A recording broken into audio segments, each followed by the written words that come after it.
नमस्कार, आप देख रहे हैं नेक्स्ट एंड स्पोर्ट्स और मैं हूं लव कुमार। हमारे खास प्रोग्राम में आपका स्वागत है। टीम इंडिया और ऑस्ट्रेलिया का जो दूसरा टेस्ट मैच पर्थ में खेला जा रहा था, चौथा दिन था और लंच ब्रेक तक इंडिया काफ़ी कमज़ोर दिख रही थी, लेकिन लंच ब्रेक के बाद ही शमी ने कमाल की गेंदबाजी की और 4 विकेट एक एक करके 4 विकेट निकाले और ऑस्ट्रेलिया को पूरी तरह से यहाँ पे नेस्तनाबूद कर दिया। और यहाँ पे ऑस्ट्रेलिया जो 190 पे 4 विकेट गंवा के खेल रही थी, 208 होते होते वो यहाँ पे अपना 9वां विकेट गंवा चुकी थी, लेकिन 10वें विकेट के लिए भारत को थोड़ी और परेशानी का सामना करना पड़ा और 243 रन यहाँ पे ऑस्ट्रेलिया ने बनाए हैं। और 43 रनों की शुरुआत से ही बढ़त थी, तो 286 रनों टोटल हो गए हैं और 287 रन चाहिए भारत को जीत के लिए।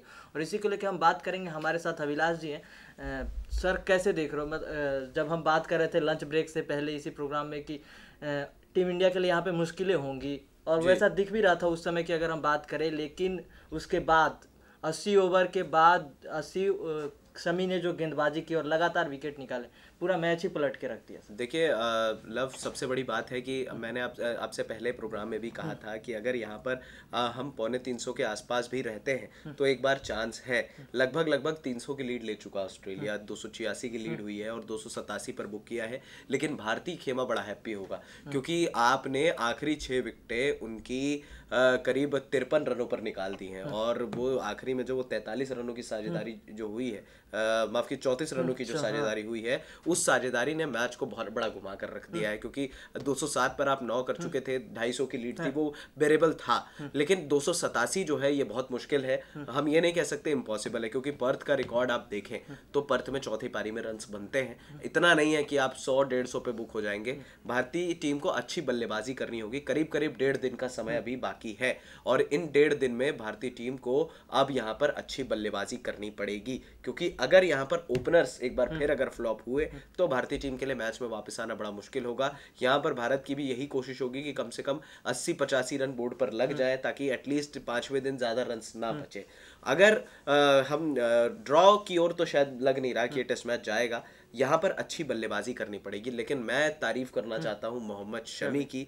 क्या बेहतरीन स्पेल, ऐसे तेज गेंदबाजी आक्रमण भारतीय टीम में देखकर बहुत मजा आता है। एक यूनिट की तरह भारतीय टीम के लिए, देखिए मैं लगातार ये बात कह रहा था कि स्पिनर नहीं होना ये कोई बड़ी बात नहीं है, लेकिन आपके इन 4 पेसर्स ने आपकी टीम को मैच में ला खड़ा किया है। अब बारी है आपके बल्लेबाजों की। 287 बहुत डिफिकल्ट है, मानता हूँ चौथी पारी में, लेकिन आज ये तेज गेंदबाजी है जो आपको मैच में बनाए हुए हैं। वरना 300 सवा 300 हम प्रेडिक्ट कर रहे थे, तो इतना स्कोर नहीं बना दिया है ऑस्ट्रेलिया ने कि आपको ज्यादा पैनिक करने की जरूरत है। ये थोड़ा हेजलवुड और स्टार्क से बॉल जो इधर उधर छू छा के निकल गई, लेकिन ठीक है, बहुत लगे हैं दोनों के, लगे नहीं है वो। बस ये है कि पेस अटैक चल रहा था तो वो चली गई गेंदबाजी। लेकिन मुझे लगता है अभी भी ये 287 चेज हो सकते हैं।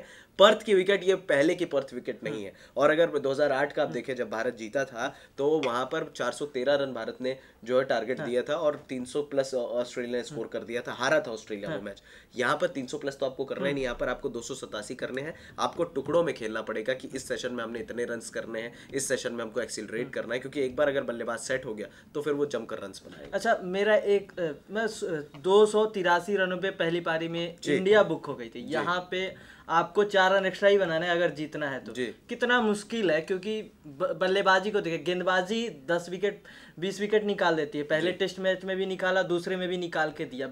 गेंदबाजी से कहीं टीम इंडिया कमजोर नहीं लग रही है। यहाँ टेस्ट में भी, वनडे में बात करें, T20 में बात करें, बल्लेबाजी को आप कैसे देख रहे हो? क्योंकि अगर आप पहले दिन का मैच खेल रहे हो, वहाँ पे लगता है कि पहले दिन ज़्यादा रन स्कोर हो जाते हैं, लेकिन पहले दिन भी 283 बनाए थे, यहाँ पे 4 रन एक्स्ट्रा ही बनाना है। जीत संभव है यहाँ पे इंडिया का? देखिए, जीत मैं कहता हूँ कि अभी भी फेवर में है। जो ये मैच है वो 70-30 ऑस्ट्रेलिया के फेवर में मैं कह रहा हूँ। और यहाँ पर भारतीय टीम जिस तरह से खेल रही है वो वाकई में बड़ा जो है चिंता का विषय है। इसी बीच भारत का 1 विकेट गिर चुका है। यहाँ पर देखिए, एक बार फिर केएल राहुल को शर्म आ जानी चाहिए। मिचेल स्टार्क ने बोल्ड मार दिया है केएल राहुल को, और अब भारत को 287 बनाने 9 विकेट पे, यानी कि बहुत और मुश्किल कर दिया लक्ष्य। मुश्किल तो था ही और ज्यादा मुश्किल कर दिया है अब लक्ष्य, क्योंकि राहुल थोड़ा सा बना सकते थे तेज रन, लेकिन अब यहाँ पर लग रहा है भारत मैच बचा ले, इज्जत बचा ले, लाज बचा ले पर्थ में, बहुत बड़ी बात है। राहुल ने विकेट अपना गंवा दिया, ये अभी का जो अपडेट है, और मुश्किल हो जाएगा फिर यहाँ से अगर विकेट गिरते। ओपनर्स बहुत मायने रखते हैं। आप 20 ओवर 30 ओवर निकाल के देते हैं तो बाकी जो तीसरे नंबर पे बल्लेबाज करने आते हैं, ये जो ओपनर्स का आउट होने वाला रवैया है, ये कैसे देख रहे हो? मतलब आप हर मैच में आउट हो रहे हो, पहले मैच दूसरी पारी में कहीं भी टिक के नहीं खेल रहे हो, ऐसा कब तक चलेगा क्या? देखिए, अब जब आप लय में नहीं होते हैं, जब आपके बल्ले पर बॉल सही नहीं लग रहा होता है, तो इस तरह की दिक्कतें आती हैं। मुझे लगता है कि यहाँ पर भारतीय टीम के लिए जब 190 230 भी अब जब नहीं चेज हो रहे थे इंग्लैंड में, तो हम बड़ा कंसर्न थे।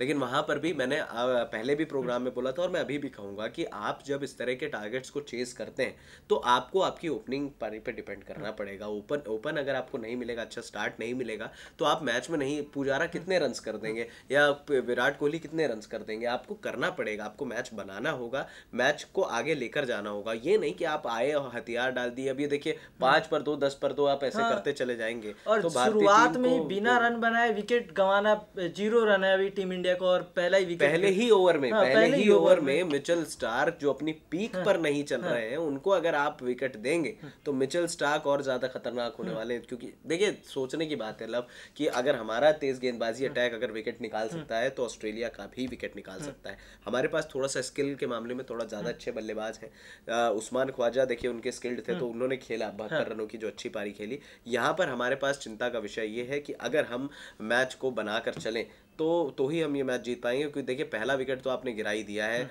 अब यहाँ पर आपको 1.5 दिन बल्लेबाजी करनी है। 1.5 दिन या तो आप नॉर्मल खेल लीजिए या तो फिर आप जीत के लिए खेल लीजिए। मुझे लगता है कि विराट कोहली की जो सोच होगी वो जीत के लिए जाएंगे। शायद केएल राहुल का ये आखिरी मौका था विजय। मैं उम्मीद करता हूं, मैं भगवान से मनाता हूं कि आज मुरली विजय रन्स कर दे, वरना मुरली विजय रन्स नहीं करेंगे तो अगले मैच में केएल राहुल खेलेंगे और फिर मुरली विजय को बाहर बैठना पड़ेगा। उम्मीद करता हूं यहाँ से कम 50 रनों की पारी तो मुरली विजय खेले, ताकि अपनी जगह बचाए और भारत को इस केएल राहुल से छुटकारा मिले। तो आपको लगता है कि अगर यहाँ पे मुरली विजय रन्स नहीं करते तो तीसरे टेस्ट मैच जो होने वाला है, इसमें मुरली विजय ही बाहर होंगे? हाँ, मुरली विजय टीम मैनेजमेंट की सोच में ही केएल राहुल है। तो अब आप देखिए, आपके अब 3 ओपनर आप लेके गए हैं, तो 3 रोहित शर्मा आप करवाना नहीं चाहते। तो बॉक्सिंग डे टेस्ट मैच में देखिए, पृथ्वी शॉ का तो लगभग तय हो रहा है कि वो तीसरा टेस्ट मैच खेलेंगे, क्योंकि ऐसे ओपनर से बेटर है कि हम उस ओपनर को ट्राई कर लें। लेकिन यहाँ पर इंपॉर्टेंट ये है कि आखिर रन्स क्यों नहीं हो रहे? क्यों? आपको अभी 3-4 पारियां मिल गई, 4 पारियों में आप फ्लॉप, इंग्लैंड में आप फ्लॉप, वेस्ट इंडीज के खिलाफ घरेलू सीरीज में आप फ्लॉप। तो ये फ्लॉप फ्लॉप फ्लॉप फ्लॉप कितनी सीरीज चलेगी? एक बार फिर आप मान लीजिए, आपको कल अगला मैच में मौका मिल भी जाता है, आप शतक कर देते हैं, अर्धशतक कर देते हैं, तो क्या आप फॉर्म में हम मानेंगे? इंग्लैंड में क्या हुआ? आखिरी टेस्ट मैच में शतक किया, फिर फ्लॉप हुए ना। तो यही बात है कि जब आप काम के टाइम पे फ्लॉप नहीं प्रदर्शन नहीं करेंगे, तो आपका टीम में रहने का कोई मतलब नहीं है। यहाँ पे ऐसा नहीं लगता जैसे हम गेंदबाजों में प्रोग्राम की शुरुआत की, गेंदबाजों ने कितनी कमाल की गेंदबाजी की। 243 रन के स्कोर पे रोक देना, ऑल आउट करना बहुत बड़ी बात होती है।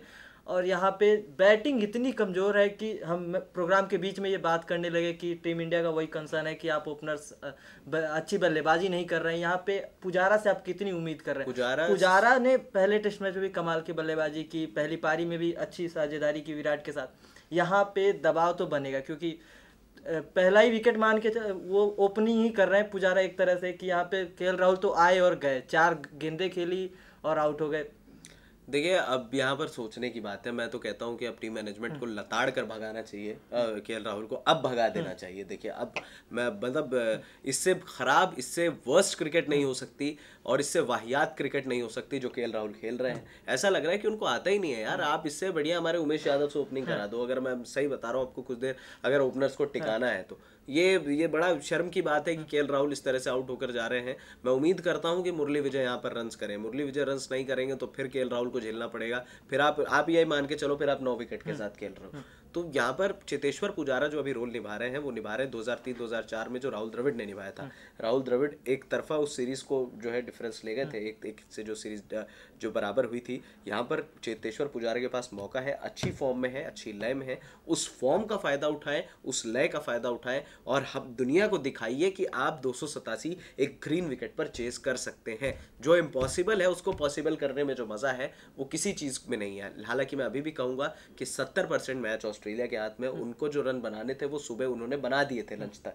हमारे पास उम्मीद कब जगी, जब 190 पे 4 के बाद से हमने 207 पे 9 कर लिया, यानी कि 17 रन के अंदर हमने उनकी 5 विकेटें निकाल दी। और उसके बाद वो पार्टनरशिप अगर नहीं होती तो हम शायद कह रहे होते हैं यहाँ बैठ के कि शायद भारत ये मैच जीतेगा, लेकिन लगभग 300 287। लेकिन इतना मुश्किल भी नहीं है, क्योंकि 287 तो आप बना ही सकते हो। विराट कोहली अच्छे फॉर्म में है, शतक लगाया, 123 रनों की पारी खेली है, पुजारा फॉर्म में, रहाणे उम्मीद करते हैं। और यहाँ पे इंडिया के पास अभी 1.5 दिनों का समय है। आज अगर टिक के खेले, अब राहुल उनके दिमाग में क्या चल रहा है, बैटिंग कोच भी बात कर चुके हैं। नहीं, भगा दीजिए यार, राहुल का आपको करियर बचाना है, आप उनको ड्रॉप कर दो यार। वो आउट होने के नए तरीके माइंडसेट में ही नहीं है कि वो क्रिकेट खेल पाए, वो इंटरनेशनल क्रिकेट लायक नहीं है केएल राहुल, अब साफ तौर पर नजर आ रहा है। फ्यूचर देखने के चक्कर में पूरी की पूरी टीम बर्बाद हो रही है, तीनों फॉर्मेट में ये खिलाड़ी भारत को बर्बाद कर रहा है।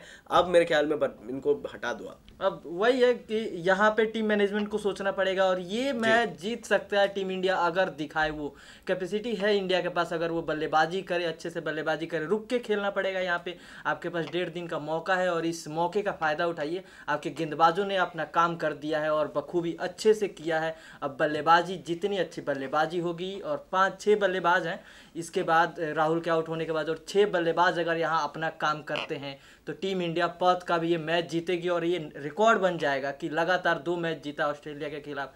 तो फिलहाल इस प्रोग्राम में इतना ही। जो भी अपडेट्स होंगे हम उसके साथ बने रहेंगे। आप नेक्स्ट 9 स्पोर्ट्स को सब्सक्राइब कर ले। नमस्कार।